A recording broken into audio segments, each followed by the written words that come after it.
600 Hektar Land und 2 Hühnerställe mit je 20.000 Legehennen. Der Gustav führt einen beeindruckenden Betrieb mitten in der idyllischen schwedischen Landwirtschaft. Er redet offen über das, was funktioniert, aber auch über die Herausforderungen in der schwedischen Landwirtschaft. Dazu zeigt er uns seine stark getreidelastige Fruchtfolge sowie einen weiteren Einblick und Zahlen aus seinem Betrieb. Alles zum Gustav und seinem Betrieb erfährst du in diesem Video.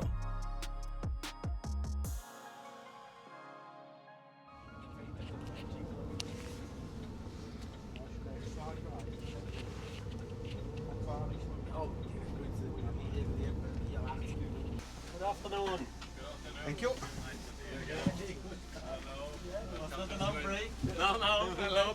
Hello, nice to see you, nice to see you.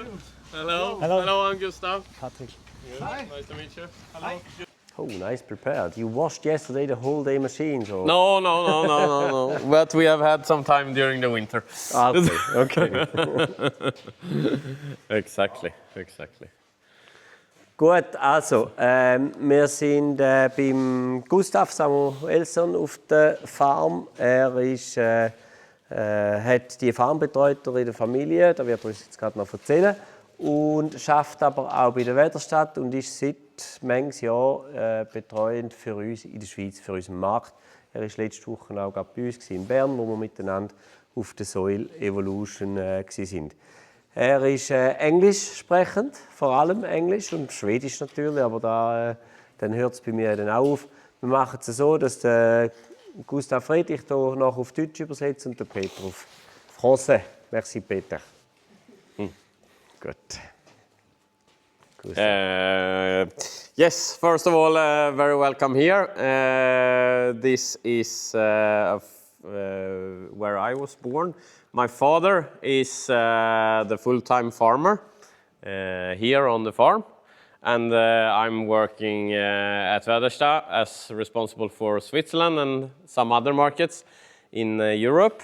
And he couldn't be here today because they are away with some friends who had some celebrations, so he couldn't meet up.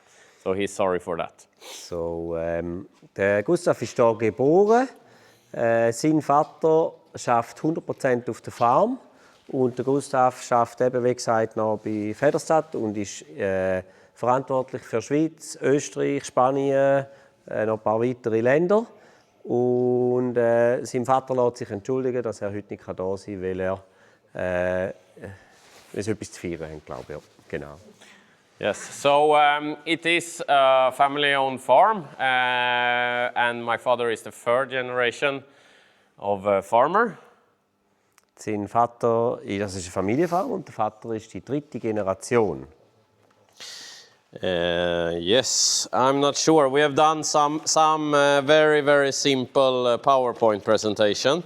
I hope you're fine with that. Today, here on the farm, we are focusing on cereals and hens for egg production. So we produce eggs. Also auf der Farm heute sie sind Getreideproduzenten und haben Legehennen, also sie produzieren Eier. Yeah. So my father's name is Lennart Samuelsson.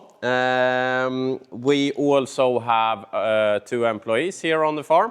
So we have one guy that works on the field together, mainly on the field, but you have to help out with the animals as well and be a little bit flexible.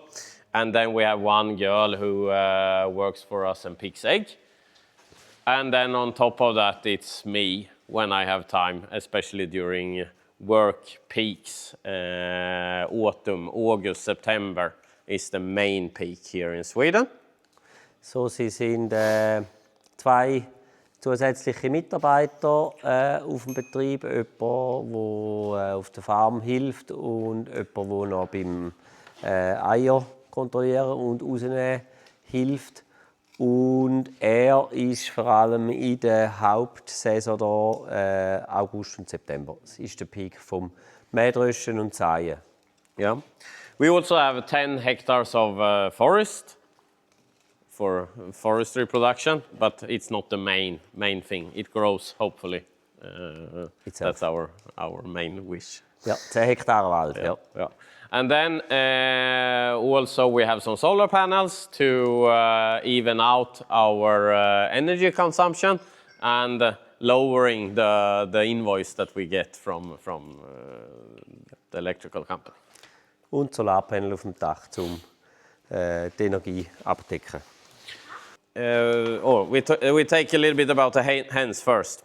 We buy them at 16 week of age. So then they come to us, and then they more or less eat for 4 weeks before they start to lay eggs. So they start to lay egg around 20 weeks, when they are 20 weeks of age. Also die Hennen kaufen es mit 16 Wochen und 4 Wochen tun sie es dann futtern und ab Woche 20 starten sie an Eier legen. Then we keep them around 80-90 weeks of age until the hen is that age, and then we slaughter them. We empty the houses. We have 2 houses with approximately 20 in each stable. 20.000. Ja.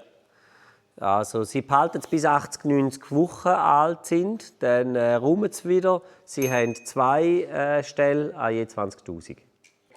We also have some machines here. We have 4 tractors on the farm, between 150 horsepower and 400 horsepower. We have 1 combine. We have a top down to do soil cultivation, and we have a drill. And this is actually replaced to an RDA instead. And then we have a carrier, a Rexius, 2 plows, sprayer, fertilizer spreader, and NZA. So, die Maschinen auf dem Hof sind 4 Traktoren zwischen 150 und 400 PS, ein Mähdröscher, es ist ein Grupper, eine Sämaschine, der Rapid 400C, eine 4 Meter Sämaschine mit Dünger, Kombiversion, sagt man mit Dünger, eine Scheibenecke, Carrier, eine Walze, 2 Pflüge, 5 Schar, eine 24 Meter Spritze, Düngerstreuer und Kulturecke.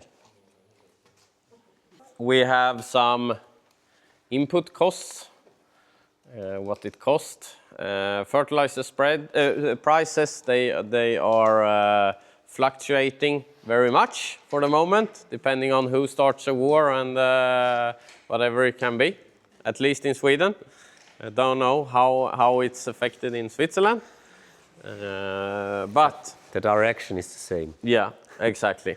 So this year, roughly, we have bought fertilizer on this farm from 40 cents to 55 cents per kilo of this product. Nitrogen 27% content. That's the base fertilizer, so to say. Also zum ein bisschen Kosten, was auf die Farm kommt, auch sagen Dünger. Ihren Standarddünger, den N27, kaufen Sie between 40 and 55 cents per kilo. Zwischen 40 und 55 Oskar, komm, Mama. Eurocent pro Kilo. Hey, Mama. It's his mother, apparently. Hopefully. Land prices in this area are around 40,000 euros per hectare.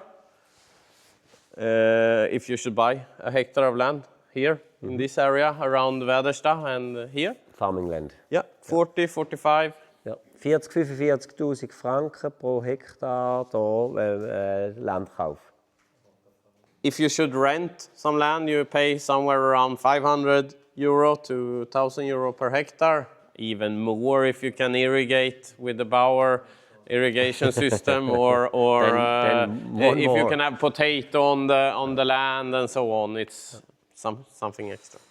Pachten sind zwischen 500 und 1.000 pro Hektar. So this year we farm on 600 hectares. We own, and the bank, 220 hectares of land, and we rent the rest. Ja, 600 Hektare ist, auf 600 Hektare können Sie anbauen. Im Besitz sind es 220 Hektare, die sie selber haben, und der Rest ist im Pacht. This year we have 400 hectares of winter wheat, and that we want to have an average of these 400 hectares of 9 ton. That's our target, what we strive for. Last year we were having a good yield, and we were 9.6, 9.7 on the total area of winter wheat. Also sie bauen ca. 400 Hektar Winterweizen an. Und das Ziel ist so, im Schnitt über die 400 Hektar 9 Tonnen pro Hektar können zu ernten. Der Schnitt, nicht jedes Jahr gleich, letztes Jahr war ein ganz gutes Jahr, wo es etwa 9,6 Tonnen hätten können ernten. Oilseed rape, canola. We want to have 4 ton. Sometimes we can have 5 ton. Sometimes we can have 3 ton. Raps. Raps auf 80 Hektar mit dem Ziel von ca. 4 Tonnen Ertrag. Barley we have this year, and we want to have 7 ton. If we can have something more, that's positive. Also we grow peas, red clover, and red clover is for seed production. Also Gerste auf 50 Hektar, Peas, müssen wir schnell helfen, Peas in Bohnen. Erbsen, genau, Erbsen 25 Hektar, und dann Klee wäre Recklover, 33 Hektar für Saatgutvermehrung. Gustav, with the crop rotation. Yes.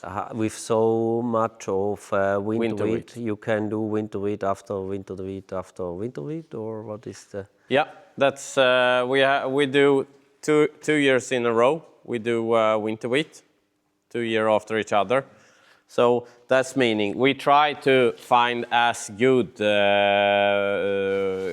pre-crops as possible. Good. Yeah. Okay, positive ones. Yeah. And so. Not the best. No. But we also have other crops like flax seed. Flax, yeah. We do, we try our best, but then we have to have like 200, it is 200 hectares roughly that are winter wheat after winter wheat. Yep. And there, in general, we plow to turn the soil and establish the crop. Da ist es so, zweimal aufeinander tun sie in der Regel Weizen machen. Sie probieren möglichst andere Sachen drin zu haben, wo natürlich jetzt der Gerste vielleicht eher zu verwandt ist, aber andere Sachen. Sie haben auch noch Flachs, wo sie sich austauschen. Und meistens ist 200 Hektar jedes Jahr ist wieder auf Weizen. Ja. Genau. In general, for this area, the main crop and the most important crop is winter wheat. It's quite safe to grow. It's quite strong crop. It will survive the winter and so on. Quite low risk. So everyone in the area, we produce winter wheat. On the farm, on every farm you can see that. And we try to have as much as possible. Yep. But you have to have a good crop rotation, and that's our struggle here, I would say. Ja, also da ist halt einfach da in der Region die sicherste Kultur. Der Winterweizen ist stabil und robust, mag den Winter überdauern, und fast jeder hat Weizen oder Winterweizen. Aber es braucht irgendwo durch. Suchen sie natürlich noch Austausch. Right or wrong? But, so, eben, die Frage war von der Kirstin, wo ich dich auch noch auf Deutsch übersetze, ob es Probleme hat mit Blackgrass, wäre Ackerfuchsschwanz. Und im Moment nicht. weil er meint auch, die Rotation ist sicher wichtig, Fruchtfolge. Und das andere, dass er meint, dass sie nur mit eigenen Maschinen eigentlich auf dem Betrieb umfahren und keine Ballenpresse vom Lohnunternehmer, keinen Tröster vom Lohnunternehmer haben. Und auch immer noch den Pflug fest mit im Spiel haben. But it is a risk, absolutely, that we are afraid of and that we try to work with. And therefore, not more winter wheat than this, we think. Good. In general, here we start to combine with often oilseed rape. We start to combine that around 5th to 10th of August, something around that. That's harvest time for us. Den 10. August herum ist der Start von der Getreideernte. And then winter wheat comes and then barley and then peas and red clover and so. Yeah, that's the normal way. However, we want to establish oilseed rape after winter wheat often. That's our main goal. And then we maybe start to harvest the winter wheat 10th, 15th of August and forward. And that meaning that a normal planting conditions for oilseed rape to get a good crop is, the target is 15th of August. You have to have drilled your crop. So it's a very, very, very, very short window. So, sie fangen den 5. bis 10. an zu tröschen im Winterweizen und gehen dann natürlich eine Kultur an der anderen durch. Aber das Ziel ist auch der Anbau nach Winterweizen von Raps. Und Raps, wenn sie können, haben bis zum 15. August grundsätzlich. Also es ist eine sehr kurze Zeitspanne, die dann halt das möglich macht. Ja. So, from the 5th of August to the 20th of August, we can work as much as we want, or 24 hours a day. That's what we try to do. When the weather is okay now. Yeah, exactly. So that are some challenges here in Sweden, because the oilseed rape needs to have like 400 degrees total per day that you calculate to get strong enough to survive the winter. Ja, also das ist halt für die Region da. Sie können in diesen 10, 15 Tagen können sie fast 24 Stunden arbeiten, dass das anbringen. Darum ist es die Spitze auch auf dem Betrieb. Und sie brauchen einfach Temperatursummer halt im Raps, dass sie vor dem Winter genug starke Pflanzen haben und so können mit dem Raps in den Winter gehen. And then we drill our winter wheat somewhere around 15th to 25th of September. Der Winterweizen wird 15. bis 25. September im Boden gesagt. So after that we have some more time for soil cultivation and if we need to do some glyphosate treatment or whatever it can be. Dann haben sie ein bisschen mehr Zeit nachher natürlich für die restliche Bodenbearbeitung oder auch für Unkrautkur oder Glyphosatbewegungen, Unkrautpflege und so weiter. But in general, the time period is quite short, quite intense when we can go in field and so on here in Sweden. And therefore, in general, I think we have quite big machine park per hectare, or how we should calculate it as an average Swedish farmer. The main average Swedish farmer has quite many implements. Yes, it's not only you, because no. You are Gustav, it's only the rest of the farmers. Ja, eben wegen diesen kurzen Zeitfenstern sind sie sehr stark mechanisiert mit hoher Arbeitsbreite und sehr viel PS, dass das durchbringen. Das ist aber nicht nur auf dieser Farm so, weil die Topografie geht ja allen da oben so. Ja. Also Kirstin fragt, ob eben da keine Unternehmer auf dem Hof sind, Lohnunternehmer. Und prinzipiell geht zum Gustav nicht, dass da kein Lohnunternehmer auf den Hof kommt, sondern erstens trösten dann selber, nachher wäre bei uns dann vielleicht Strohernte das Thema da oben. Er will Stroh auf dem Feld, er will es bearbeiten, er will es als Nährstoff nutzen und hat eben Angst auf dem Ackerfuchsschwanz. We established the oilseed rape. We used top-down once or twice, depending on how much time we have and the structure of the field. And then we drill with the rapid, or we drill with this year we drilled with the tempo. I'm working at Väderstad, and also before we send out our machines even to test farms, we need to have a few farmers who are willing to test the pre-prototypes. And then often it can be an employed person. So therefore we have had the opportunity to have like tempo for oilseed rape and things like that. So eben der Raps also oilseed rape, you drill, you do soil preparation without plowing.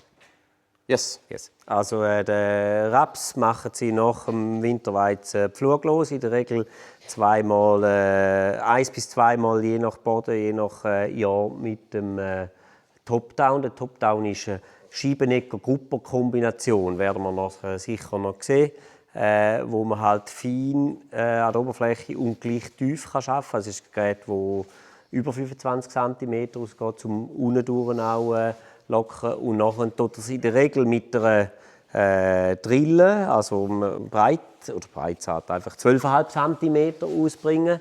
Weil er bei Väderstad schafft, haben sie natürlich auch manchmal Zugang zu neuen Maschinen, Versuchen und so weiter, und hat jetzt scheinbar da ja den Raps mit der Einzelkornsämaschine mit dem Tempo ausgebracht. Ja.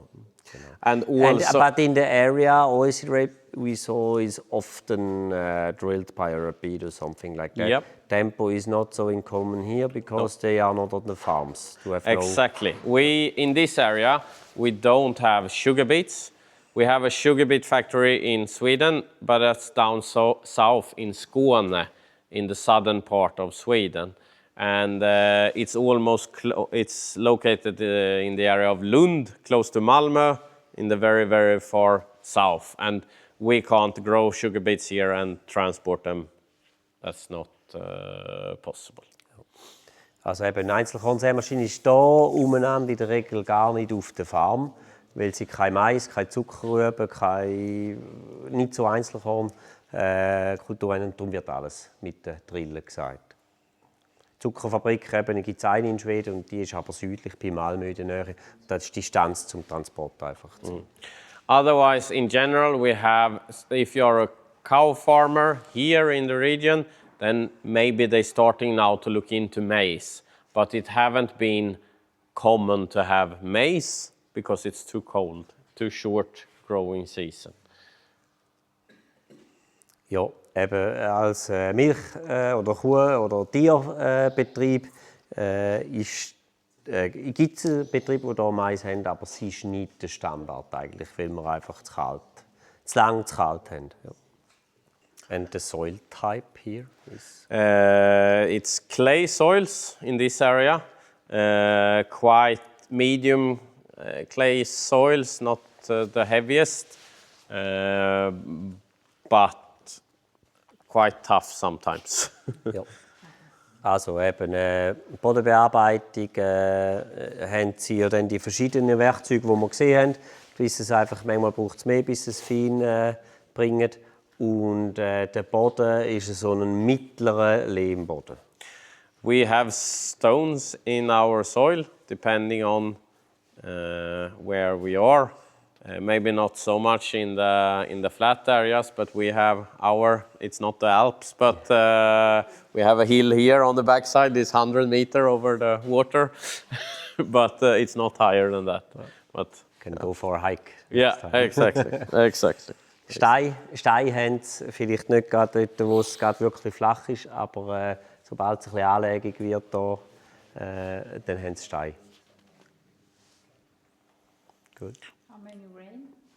We have like 550, 600 millimeters of rainfall, so that's not much. But it's evenly spread over the months, and it's not as hot here. That's the reason why we still can have quite high yields. Ja. 400 to 600 millimeters, you said. No, 550 to 600. Also im Schnitt, Christian hat gefragt, wie viel Jahresniederschlagsmenge das haben. Im Schnitt 550 bis 600 und recht gut verteilt über das Jahr. Temperaturen sind halt nicht so heiß, wie wir sie uns im Süden gewöhnt sind. Auch im Sommer ist es eher eine angenehme Wärme und darum ist es wüchsig und darum ist es auch möglich, mit diesen 550, 600 gute Erträge zu machen. To correct things and the timings are a little bit Good. longer. Now I have to stop you because I don't remember all the details in the end. Also, seine Farm ist bis vor ein paar Jahren hat er die Hennen biologisch betrieben. Hat dann weniger drin natürlich in diesen Stellen wie jetzt und hat 220 Hektare vom Ackerland biologisch angebaut, dass er das so machen konnte. Dann ist nicht Bio Swiss, sondern Bio Schweden haben entschieden, dass sie den Auslauf der Bio-Legehennen vergrößern. Für seine Größe auf Stall, vom Stall hat es pro Stall 17 Hektar freie Auslauffläche gebraucht. Er musste verschiedenste Bäume pflanzen und er hat natürlich hier auf dem Betrieb auch Strassen zwischendrin, wo er irgendwann die 17 Hektar nicht mehr zu Gang wäre und so weiter. Und dann haben sie entschieden, dass aufgrund von dem aufhören, die Stelle auffüllen wie für konventionell und mit dem konventionellen aufhören, was ihn auch erleichtert auf diesen 220 Hektaren, weil er jetzt auch auswärts schafft und so ist der konventionelle Anbau für ihn natürlich ringer, um die Spitzenzeit zu brechen.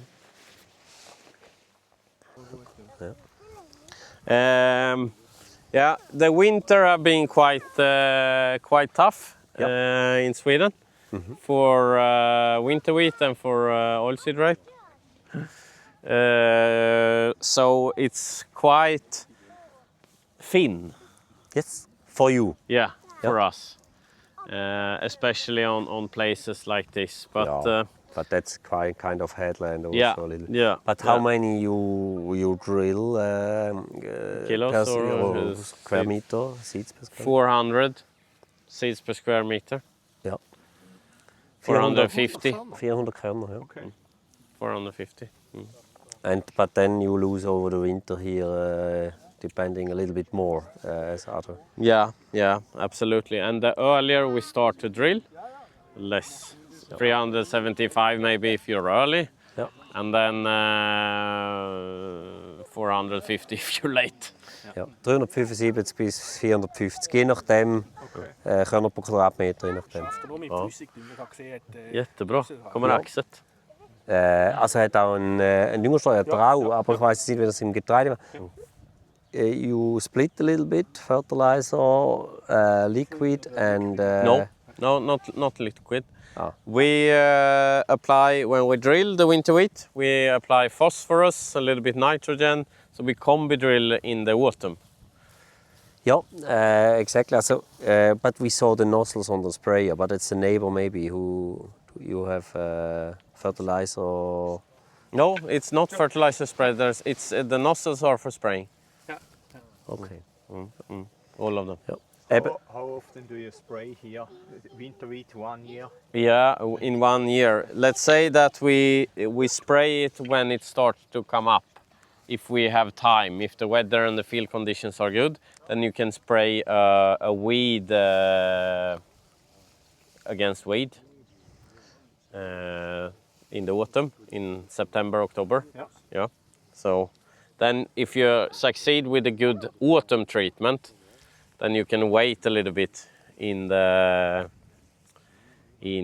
spring. So then you get a slightly wider window, I would say.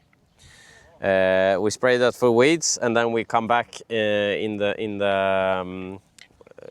spring to spray weeds and fungicide, an early one, often together, and then now it's time for second. We have started to spray fungicide again, so we spray two. With two fungicides so in that's spring. it. Three passes. Okay. Something like that. 3 Mal gespritzt haben. Einmal im Herbst und 2 Fungizide im Frühling, oder? So not so much about insecticide and things like that. It's looking pretty good. Nearly perfect. Ja. This, yeah. Yeah. Thank you. But it's a little bit thin on the area, but yeah. On this field, maybe we have better potential and better hope. It's a little bit thicker, different varieties and so on. So this is a little bit later one. This is slightly, it's not the earliest, but it's an early, normal. Yeah. And then we have also early varieties. So we have 3 varieties to try to spread the window so not everything is ready at the same time on the farm. Ja. Do you spray it short? Sometimes yes. This year not. Here it's instead then sprayed with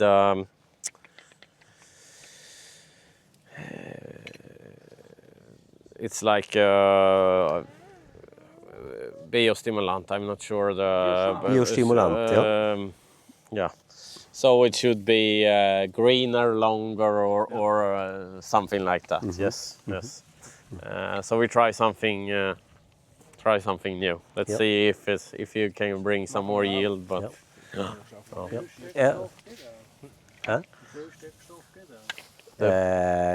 how many nitrogen you give in this kind of?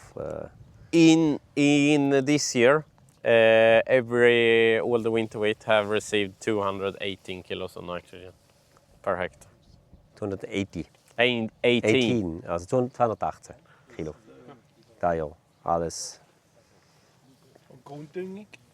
And base base, wie sagt man da? Start or PK, yeah. So 5 kilos of phosphorus or something like that. 25 kilos of phosphorus. And that's you place by drilling. Yes. Yep. In this case, we have the spirit, so it have been placed fixed. Yes. Before. Fixed system. No. Yes. Okay. Combi spirit. Yes. And here it's rapid system, so you have you have 1 disc and 2 deeper. Also Sie geben da gerade da oben mit der Sämaschine zu der Saat. Ja, im gleichen, das ist die Maschine mit Doppeltank, oder? Und dann, Gustav, what's the reason why you in the north you have often combi machines? Especially for the spring drilling. Yes. We are afraid of dry weather. Okay, we want to seed as early as possible and keep the moisture in the field.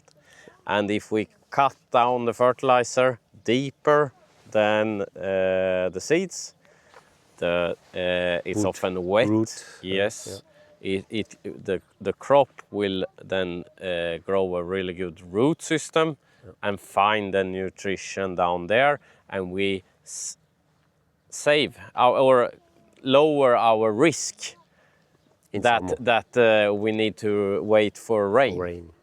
So that we are really afraid That's of. the main reason. So, ich habe Gustav gefragt, wieso es ist da oben sehr verbreitet, dass Maschinen zur Saat direkt den Dünger runterlassen. Und zwar präzise, oder? Nicht einfach irgendwie breit, sondern präzise. Und sie tun den Dünger unter Saatgut, oder? Also vom Horizont her. Sie haben Angst vor Trockenheit, also nur oder vor allem Frühlings. And then it's normally in the spring it's an NPK product. So it's different products depending on what. Ja. Yeah, sorry. Dann tun sie vor allem für Sommerweizen im Frühling lassen sie NPK runter, weil sie Angst haben vor der Trockenheit, dass einfach schnell die Wurzelerziehung schnell runtergeht, dass nachher ein bisschen im Nassen stehen.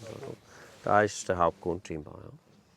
There you see the red building, that's our dryer. So we come in and tip the trailers. We dry everything that we combine. We dry it. Some we sell directly, but everything goes through the dryer. So we deliver dry material.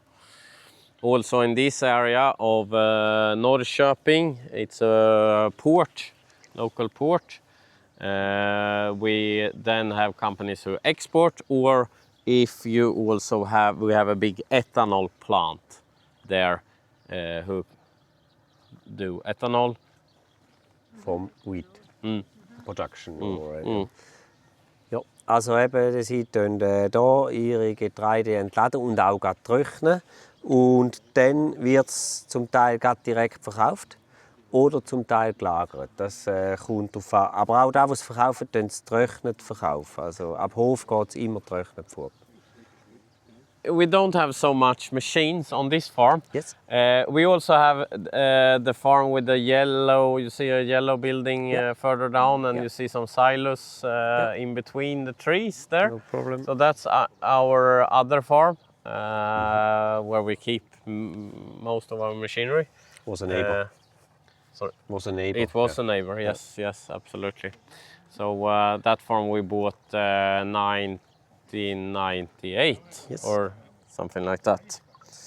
Yeah. And that's built around 1900, you can say. Ja, also das ist so eine typische Bauernhofschür, wie man es in Schweden sieht und kennt, wo gebaut wurde, ist etwa um 1900. Die gibt's fast in der Art und Weise gibt's fast auf jedem Hof hier in Schweden, mit einem Teil für Tiere und einem Teil für Maschinen, oder?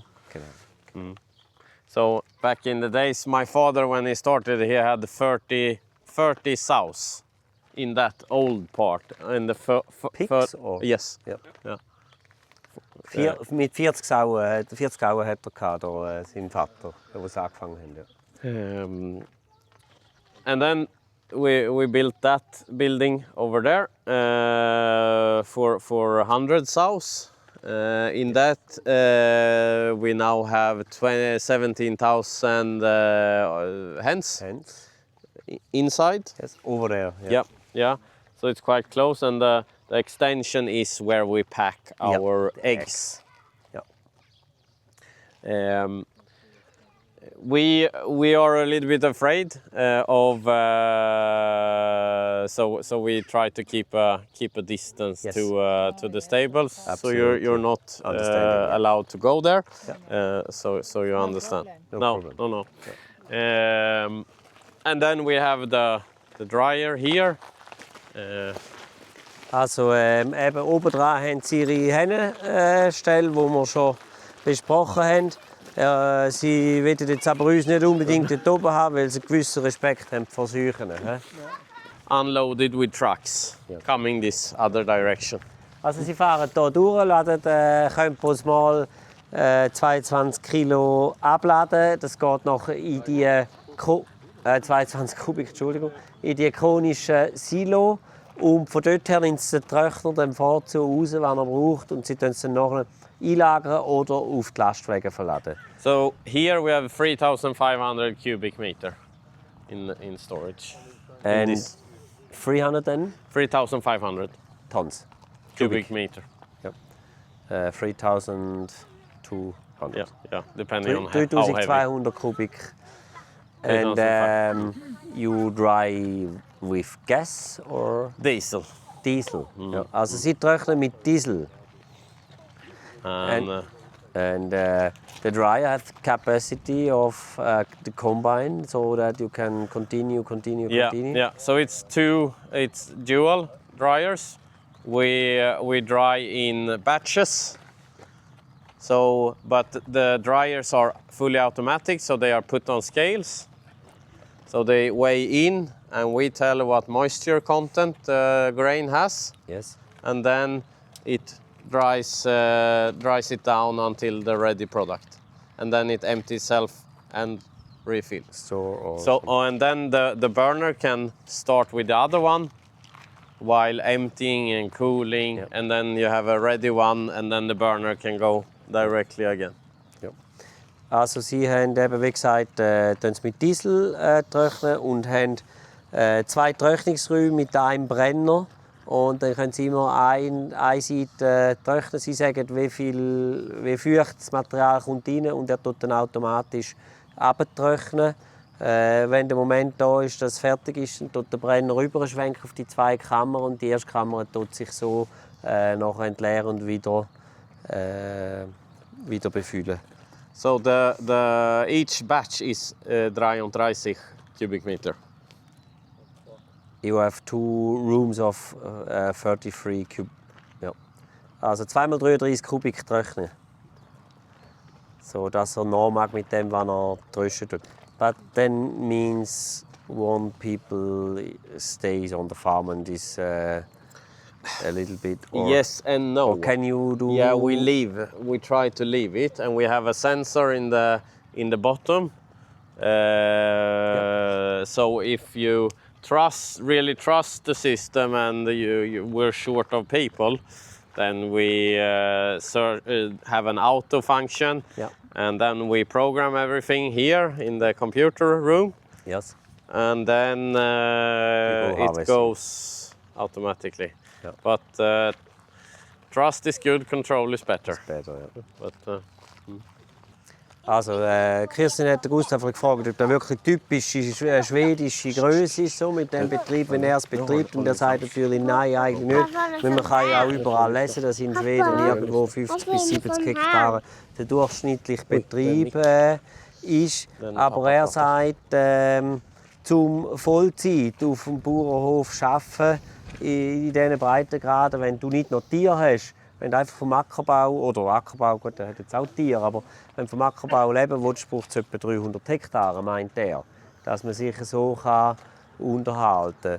Und es ist natürlich schon so, die Kulturen, die er anbaut auf dem Feld raus, die sind nicht das ganze Jahr intensiv zum Arbeiten, oder? Das ist schon, ja. Und es sind jetzt auch Generationen auf dem Betrieb, es ist ja nicht nur sein Vater, wenn sie nur eine Familie müsste ernähren, dann wäre sein Vater ja nicht mehr da, im Prinzip im Moment. Und er hat der Vater, die Familie, die Angestellten, 2, oder? Also dann muss es ein bisschen grösser sein als 60 Hektar, sonst geht es sowieso nicht. Genau. we are very lucky. We are very lucky because we have had the opportunity to rent some land by our neighbors here, and we have had good cooperations over the past and so on. So we have 400 hectares around here, and then we have 4 kilometers, then we have a farm of 100 hectares, and then we have 3 more kilometers, and then we have a farm of 100 hectares. So we don't think we earn money on being on the road. We want to be on the field. I think you are the same. We try the same, Yeah. but not always possible. Huh? No, exactly. That's how it is.